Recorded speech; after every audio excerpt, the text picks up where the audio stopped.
good evening. I'd like to welcome you to the fall edition of Talking with Springfield Township. I'm very fortunate to have with us this chilly afternoon Gwen McFarlin, trustee of Springfield Township. Glad you could join us. Glad to be here, Jason, definitely. Normally Mike joins us, but today is a little bit special because you're going to be giving us some updates of what's been going on via your desk. Absolutely. From the township. Absolutely. Let's, as I like to say, let's look back to go forward. Okay. We're going to go back a little bit, and we started something a few years back called the Springfield Township Master Plan. Yes. Things have been, obviously, it's been about a 5-year process at this point. That's correct. We can take a peek back and say, this is what we started with.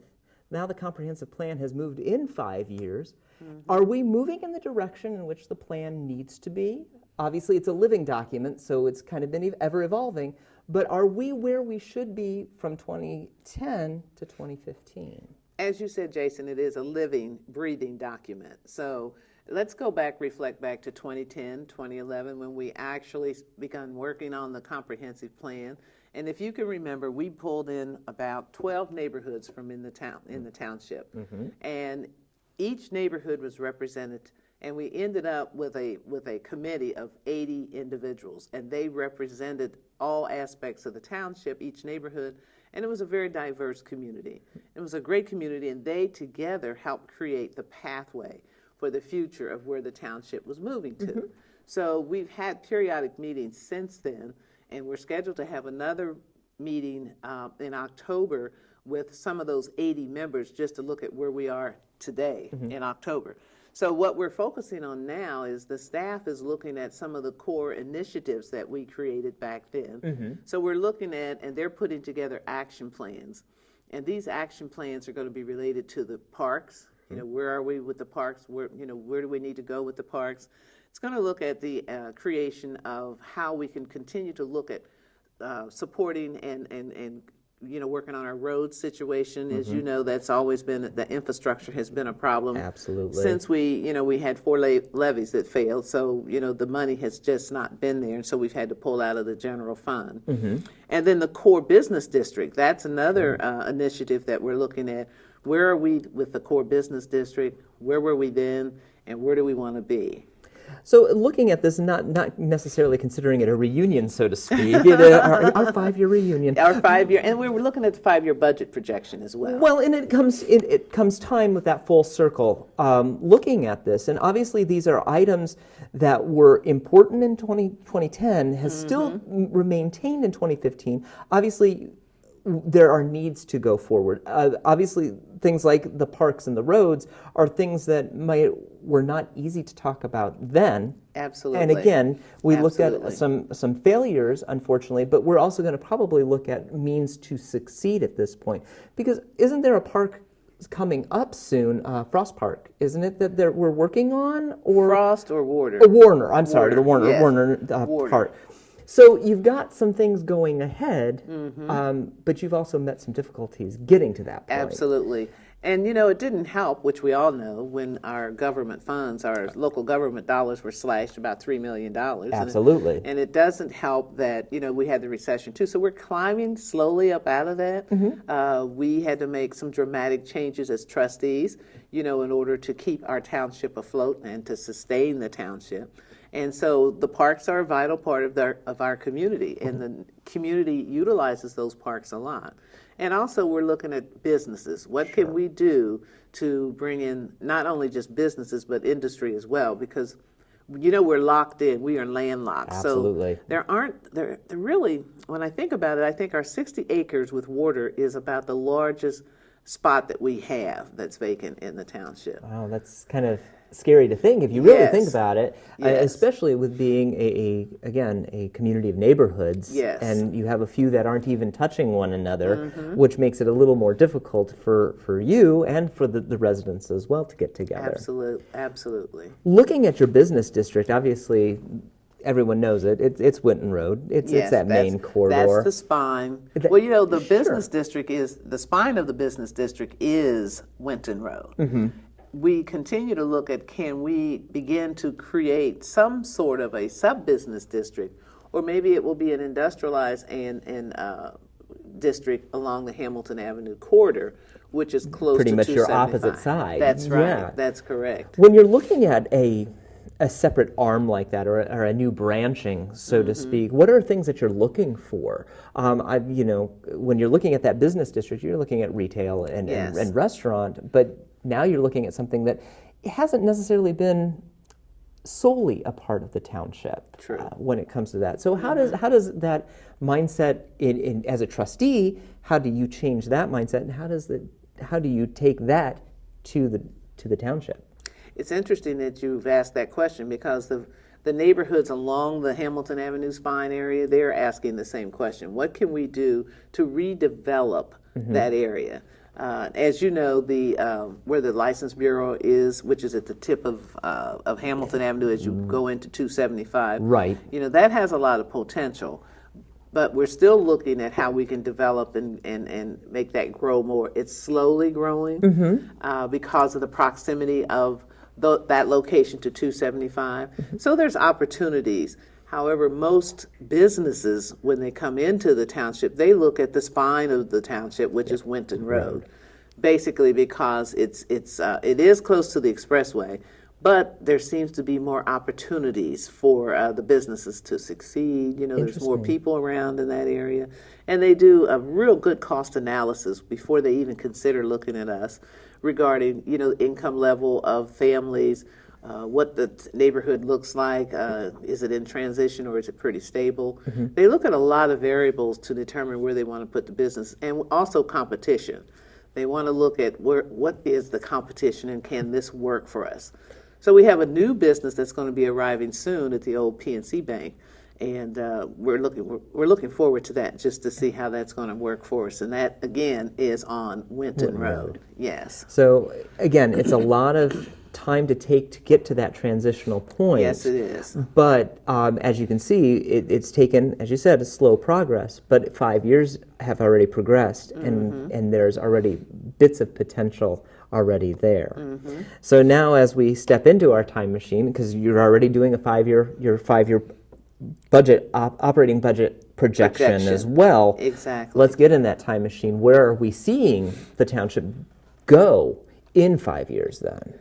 That's a great question. We want to continue to look at how we can bring in more businesses, support home ownership, look at the schools, we partnership and collaborate with our schools, because as most people know, when you move into a community, the things they look at is home ownership, what the school systems are like, what the educational componency is like, and what the services are like in that community. The services are key, and one of the, I think that we have several attributes as far as our services. We have a police and fire department that is accredited, and that means they're always constantly striving for excellence. You're looking at a police department that's trying to make sure that the crime rate drops. We're looking at the fire department that is looking for future ways that they can improve the level of services and enhance the level of services that they are providing. And then we're looking at a service department, and if you were to look at what I believe is our most challenging thing, is trying to get the infrastructure stabilized. Fair. The roads. The roads itself. And so we're looking at, and the staff, they're doing an excellent job as well, is exploring enhancements, opportunities. What can we do to spread the small amount of money that we have farther? And we're able to do some of that, but not all of it, in relationship to SKIP, which is the state grant, where you match. We do a 50% match with that as far as but roads and street repairs. But that's a lot. We have about we got 91 miles, I'm pretty sure, of roads in our township. And that's a hefty amount to be able to take a look at. And if you look back I would say even 7 years ago, when funding was okay, roads were being tended to, but probably not to the degree that needs to be, unfortunately, by this point. And it's nothing to the township's fault. It's obviously what has happened.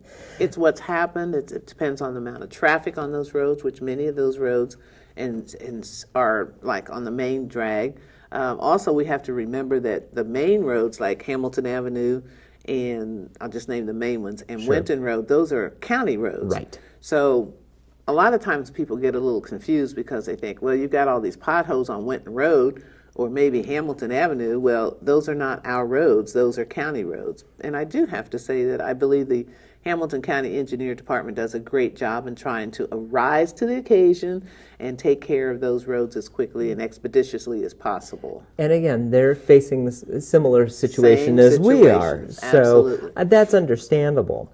Now, of course, we've gone through a lot of time of cutting and looking, unfortunately, stripping things. And services, unfortunately, been one of those. But key is keeping those services as top-notch as possible. Absolutely. Are we looking at your, 2015 and beyond as a possibility that we're going to be not scraping those funds as much, and we'll finally be able to say things will be at least stable for a while? It has a lot to do with where the economy is and where the opportunities are, because we are looking at our general fund. I have to credit the staff and my fellow trustees. We work together as trustees to look at and research opportunities. What can we do to maximize the dollars that we have and still provide quality services? And the department heads are also thinking and working from that perspective as well. So we're always looking at, okay, once we've identified some possible opportunities or solutions, how do we get there? How can we develop solutions or programs that's going to enhance the neighborhood and also provide perhaps some residential savings, for our community? And we don't want to be, we're not high on the hog, and we want to be able to sustain the township so that it will be a township where people are moving into it. And if they're downsizing, opportunities for them to downsize and perhaps move into a condo or something, still within the township. Staying with their area. Staying with their area. That's absolutely fair. Well, you make a great transition to where we need to go, because we're talking about savings. And one of the items that has arisen from the township is that we're going into a collaboration with for gas. We've done gas and electric. We've done gas and electric. But we are now going into trash. And that is something that is brand new to the township in this regards. How is that going? Because it is a collaboration not just with the township, but other townships, Ross as well as Coleraine. Well, let me just go back with the gas and electric aggregation. As I said, we're always looking at ways that we can enhance and be a cost-saving opportunity for the residents. So with the gas and electric aggregation, we're saving residents about $1,500 per year. With the collaboration that we've just completed with Ross Township, with Coleraine Township, and then also with our Springfield Township, we're looking at saving, from a waste collection perspective, about $85 a year for the residents in our community. Now, how do we get to this point? It's interesting because we have, for some time, discussed this in our meetings, our monthly meetings, looking at what can we do, where are the opportunities, how can we negotiate and create a package or project similar to the gas and electric aggregation. I'm sorry. That's okay. With trash and recycling. So we all put our heads together and worked on. After researching, we identified that there was potential for us to save money for our residents. And to do that, we knew that we'd have to collaborate with other communities. So by collaborating with Ross Township and Coleraine Township and our township, that consists of about 40,000 households. And there's power in number. Absolutely. So as we continue to look at that and research it, and meeting with those three townships as well, we put together some public hearings in which we engaged our community. We gave them opportunities to come to the meetings, listen to what we were looking at, get their thoughts and their perspectives on what do you think about this and where do we go from here. And every one of them, and including myself and my fellow trustee, said, we're not going to engage in this project unless it's going to be advantageous for our residents. Fair. We're not talking about saving $5. We're talking about saving some money for our residents. So we, after the meetings, we then went into some more discussion, and then we also partnershiped with the Hamilton County Storm Waste and Recycling District to look at what opportunities were there. Who are some of the efficient, qualified suppliers out there that we could look at and put this whole project up for bidding. So we did do that. We put the project up for bidding, and out of all of those individuals that responded, Rumpke was the lowest cost bidder and also qualified. They were a qualified bidder as well. Sure. So that's why we ended up and went with Rumpke. And Rumpke has been willing to work with all 3 of the townships and look at how they can provide efficient, cost-effective services for our residents. So that's a great thing. Sure, and again, we're looking at other means of cost savings, as Yes. we are. So now that it has gone to the trustees, it's gone to a vote. Yes. I believe Coleraine has also agreed to it already. I believe Ross has says as well. Exactly. When do we begin the process of actually seeing this take effect? The actual reality of the process, the end result, is going to be April of 2016. And the length, the reason for the delay, I guess you could say, between now and April is? They have to get a lot of things, put together. Just as this is a new thing for Rumpke as well. Okay. They also are looking at some of the things we negotiated with them to make sure they can have that in place. Okay. For the residents. So what they're looking at, what we're doing is making sure we have all of our eggs in the same basket. We're also looking at some of the things that we expected them to be able to provide for us. For example, we know that it's going to be less money that our residents will be charged. We also wanted to have a recycle bin, so they're going to give us a 65-gallon recycle bin free to the public, which is really, really great. And the other thing is the rate is locked in for 5 years. Those were some of the things that we negotiated on. And that'll obviously be something that will be negotiated 5 years from now, Yes. once that term of the contract is readily available. Okay. So thus far, the residents are really, they're excited about it. We're excited about it. And we just want to see it come to fruition. But Sure. again, it's another way that we as trustees and our staff have looked at and explored visually opportunities and solutions to help decrease spending for the residents in our community. It's great to be able to see something like this as a collaborative event between 3 communities. Yes. The ironic, or the even better thing that we see in the township, is that your internal collaboration is always top-notch as well. You've been an Yes. innovator when it comes to that. Again, this is something that has helped save money as well. How has this internal collaboration helped you as a township moving forward as well? But one of the things that I really truly believe is the collaboration internally, the department heads, the communities that surround us that we interact with, they all understand the importance of collaboration and shared services and mutual aid. All of those are shared services that we've had in place for quite some time. Sure. And so they understand the opportunities that are there, and that includes the departments as well. So when you look at internal collaboration, I think one of the big things has been how we have shared basically the nuisance. What we've sort of done is had departments pick up some of the responsibilities of identifying where some of the nuisances were in the township. That's been conducted by the by the by the police department, and then the service department comes in and cleans up the system, and then we have 2 of our staff in the fire department who are going to be trained to go out and identify nuisances as well. And so that has created an opportunity for us to maximize the staff we have and yet not bring in additional staff. And it's not cutting any other services at this No, point. it's You're not. now almost enhancing what you have. And we're teaching, we've entered into a training program for the police department so that once they are trained in how to become first responders and are comfortable with that, they can take on some of that role and responsibility as they are waiting for the fire department, to arrive on the scene.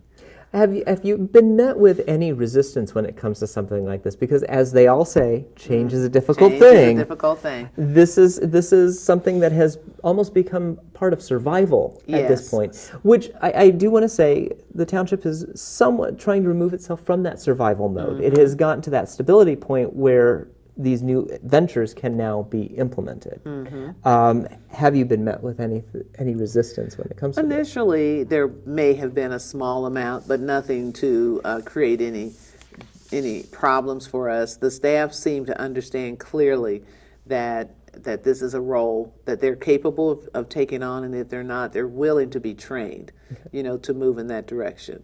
And change is challenging at times, but I think it depends on how the information is presented and then how you engage the staff in the process. And it's amazing. Many of the staff, they came up with some of the ideas themselves, and some of them volunteered as well. Like, okay, let me try this, Well, and because I want to help the township. And that's good. I think that's the way that things need to be looked at, and the fact that how can I help the township? It's better than saying, how do I protect my job? Right. So they're taking ownership. Sure. They're taking ownership with pride. And that, I think, is really a great thing that we see in our township when you talk about collaboration and internal consolidation and collaboration. Correct. Now, you had just made mention that police officers are now being trained to be first responders.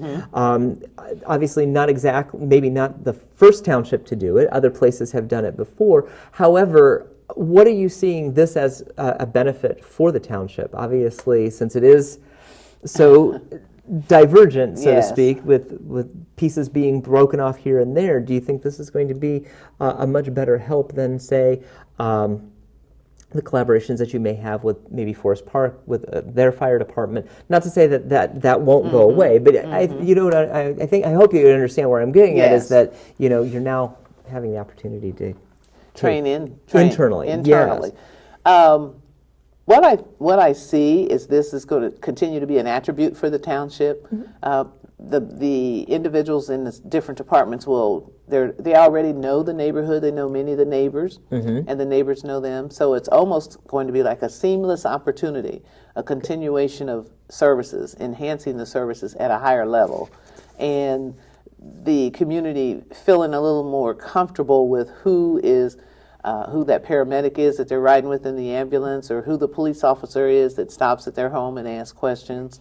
I just see a great opportunity for that whole process to enhance that sense of making this community feel like, as we say, a place called home. Well, and I think that you hit the sweet spot on that one, is that it's going back to that older feel where people knew officer so-and-so or fireman so-and-so, where everybody felt comfortable.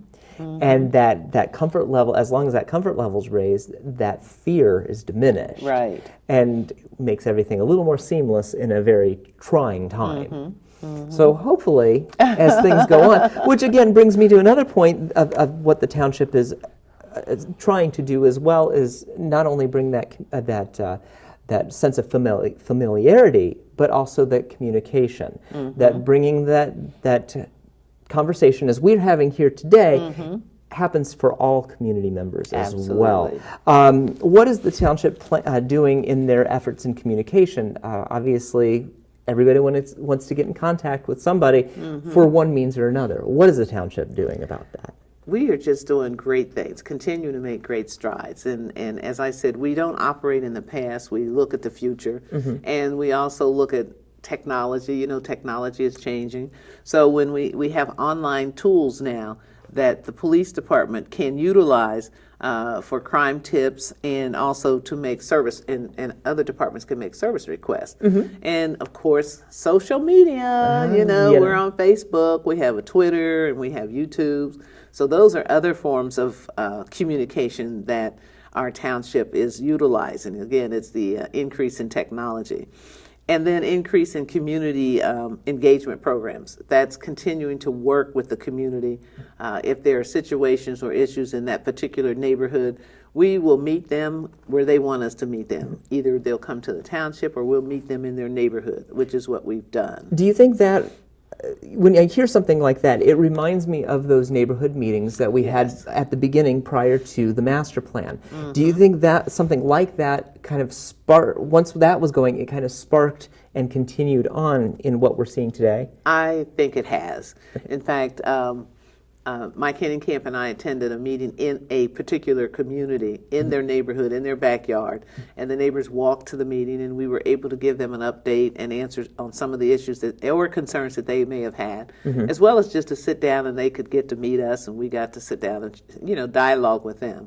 So it means a lot. It really does help create a sense of community, and it also reflects what a township is all about, which is government closer to the people. Well, I was going to say, it seems that it breaks that barrier, and in that instance really opens the door. You were outside of the walls. Yes. You're within, truly inside the township. Exactly. So obviously these are things that you're looking to continue. Let me give you an example Sure, of the most please. recent one that we've had. We have a community, Seven Hills, in the Springfield Township. The residents in that community are really stepping forward and advocating to restore and sustain their community again. Okay. So we've met with the Seven Hills community and developed some plans looking at how we can help them restore their community. And one of the things that they said was, our children, they don't have any place to play.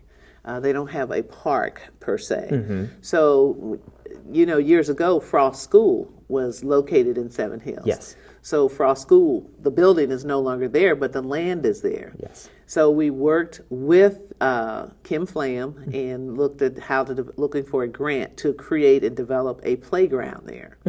So we were able to get a grant, in fact, 2 grants. One was a community block grant, and another one was a grant from, it's called Let's Play, and that was from Pepper. What was it? Dr. Pepper. And they put together this nice equipment. Okay. The grant went for the equipment. Okay. So then what we did was partnership with the community and the community residents, including some children. They met on a weekend. They had the residents there. They had Northminster Connect group. We had the Overflow Ministry folks and some folks from our township service department to help put all of that equipment together. And it was interesting because there were some young kids hanging around, and they participated in it too. And they said, we're going to watch this and make sure nobody messes it up until we have the ribbon cutting day. Excellent. So we had the ribbon cutting, and there were so many children playing on that playground equipment. It was just amazing. So that was an attribute where we came together, and the quote, there's unity in the community. So there definitely was unity there, and the community is watching that equipment, watching the kids that play there, making sure that nobody, gets hurt, or making sure it's utilized in a positive way.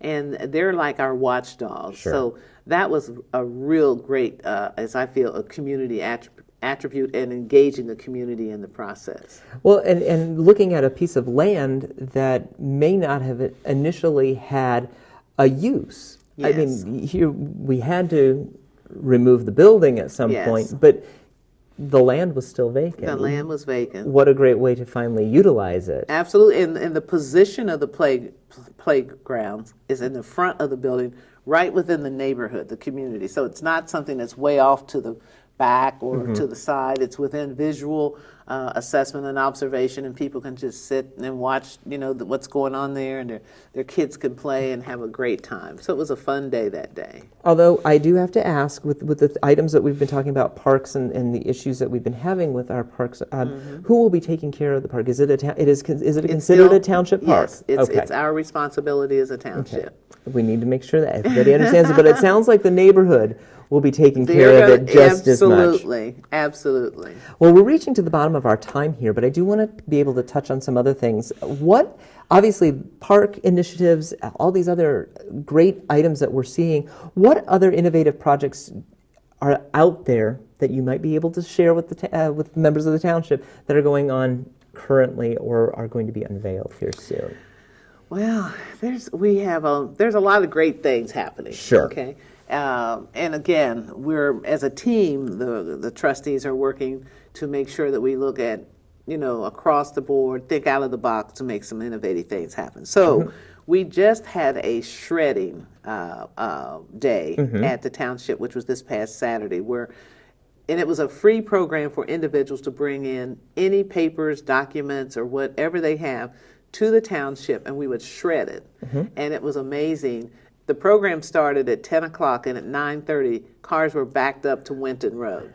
So we had to initially start at 9:30, and it was over at 1. Okay. And it was over at 2. So it was amazing how many residents came and had boxes of papers to be shredded, and kept saying, when are we going to do this again? Because I'm sure next year I'll have some more stuff. Sure. So, and it was also amazing how many residents stayed there to watch their particular products being shredded. And it was really a great opportunity for the community. And again, it was a free program. Sure. And then we have coming up on September the 26th, I think it is. It's take-home drugs. Anybody that has medications in their home. And we all have medications in our medicine cabinet that we need to get rid of. Absolutely. So if they have any kind of controlled substances or any kinds of medication, they can bring them to the police department. The police department is sponsoring this whole program. And again, it's free. And it's working in conjunction with the DEA department, because they have a national initiative to look at how they can take these controlled substances out of homes, off the streets, and get rid of them in a safe manner. Right. Now, the program will not take IV solutions. I was just going to ask needles. Right. That you were going to directly to the question I was going to ask, because a lot of people have possibly insulin or other injectables that from an individual who is no longer with us, or things like that. So that makes sense, and I'm glad that you were able to clear that up before I did. And then we also have an open house with our fire department. It's October the 10th. Yes. And it's going to be it's always an excellent program where we talk about fire safety and also demonstrate what residents and anybody in a home can do to help prevent fires. And if a fire occurs, what you do, roll, drop, and what is it? Stop, drop, and roll. Unless that's changed from my past, but yes. So those are some of the other things. And then we have been able to save money within our township with self-help funding insurance. We've saved money for not only the cost of insurance, but it's created an environment where we have healthier associates or employees. Basically, the program allows you to encourage individuals. For example, if I have a health problem, how to intervene, how to prevent that health problem from getting worse. For example, if I'm a smoker, then I have an opportunity for a smoking cessation class, or patches, nicotine patches, to kind of minimize the amount of smoking I'm doing. We all say, well, they should stop smoking, but that's a process. You don't just stop overnight. There are people who can do the cold turkey thing. However, there are many who need that process. Sure. Yes. So I think that's been the most innovative thing that we've created for the staff. And again, gotten better insurance rates too. And that helps you as well as helps the township as a whole. Yes. So as we look as the leaves are falling, it sounds like we are making great change and great stride as we get towards the end of the year, where we always think renew and rebirth when it comes to 2016. Oh, yes. I'm sure we will get a chance to speak in 2016, but if I don't get to see you before then, what is a positive message that you would like to see coming into 2016? Obviously we're looking a couple months ahead, but what are you looking most forward to when it comes to that point? The ability and the continuation to continue maximizing our services, sustaining our township, promoting inclusiveness, continue the process of being a transparent township, which we've always been. So we're always looking at ways that we can continue to even maximize that, to provide efficient services, which is what we've done, not only with our residents, but our businesses as well.